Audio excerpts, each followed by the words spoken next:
La 8e édition de la conférence sur les risques pays en Côte d'Ivoire 2024 a eu lieu ce jeudi 25 avril au Sofitel Hôtel Ivoire à Abidjan. Le président de l'agence de notation Bloomfield Investment, Stanislas Zézé, qui dirige cet exercice annuel d'analyse et d'échange visant à évaluer les progrès et la solidité de l'environnement économique national pour les investisseurs du monde entier, a souligné le maintien de la faible note de risque pays pour la Côte d'Ivoire, ce qui en fait un environnement stable pour les investisseurs.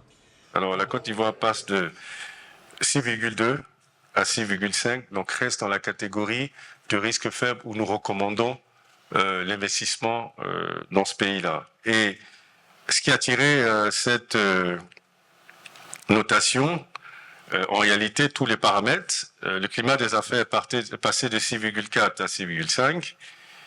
La performance macroéconomique qui est là, d'ailleurs, si vous voulez, le critère qui performe le mieux, de 7,8 à 8,1. La gestion des finances de 6,3 à 6,5. La solidité du système financier de 6,1 à 6,3. Et le risque sociopolitique de 4,2 à 4,9. Donc c'est la plus grosse progression d'ailleurs. Voilà. Et donc la Côte d'Ivoire est un pays qui reste résilient. La ministre ivoirienne de l'économie, du plan et du développement, Madame Niali Kaba, a réagi à la publication du rapport Risque Pays Côte d'Ivoire. Ce rapport montre que malgré le contexte de choc et de crise successive qui prévaut au niveau international et sous-régional, les efforts contenus du gouvernement depuis 2012 portent leurs fruits, permettant ainsi à la Côte d'Ivoire de demeurer dans la catégorie des pays à risque faible. Pour le directeur général de la Caisse nationale de prévoyance sociale, cette note est encourageante, mais le pays a encore beaucoup à faire. La première des choses, c'est de réduire la dette extérieure dans le total de la dette de la Côte d'Ivoire pour que la Côte d'Ivoire se finance plus à l'intérieur qu'à l'extérieur.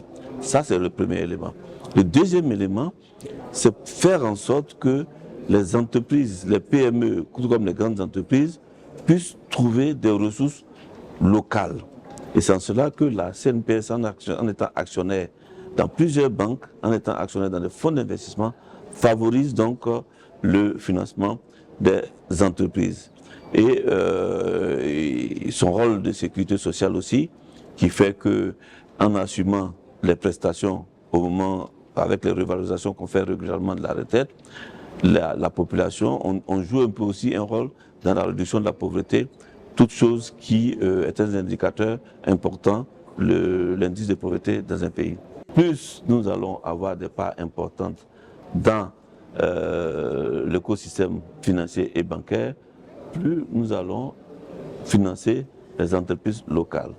Vous savez que c'est un secteur, le secteur financier et bancaire, pendant longtemps, a été dominé, toujours un peu dominé par les investissements étrangers. Nous sommes en train de renverser la vapeur pour que nous privilégions les entreprises ivoiriennes dans le financement de l'économie. Quant à Vincent Taubirier, président de l'Aube Nouvelle, il a souligné l'importance pour les investisseurs de s'établir dans un environnement stable. Tout investisseur a besoin d'un environnement sans bruit de bottes. Parce que c'est dangereux. Il met son argent sur des dizaines d'années. Il investit, il attend un retour. Mais un environnement délétère, fragile, violent, bruyant au sens de vie sociale et politique, pas bruyant au sens de bruit, mais au sens de trop de conflits, trop de complications, injustice, ça fatigue les investisseurs. Donc l'investisseur a besoin d'avoir confiance dans la relative stabilité politique et sociale de la Côte d'Ivoire. Et tous ces efforts qui sont faits en matière d'élection, en matière de démocratie, tentent à renforcer cette stabilité. Mais on doit continuer, parce que si un investisseur vient en Côte d'Ivoire, c'est parce qu'il a vérifié le potentiel économique. D'abord. Ensuite, l'environnement qui lui permet d'exploiter ce potentiel économique. C'est-à-dire l'environnement politique, social, judiciaire, juridique et tout cela.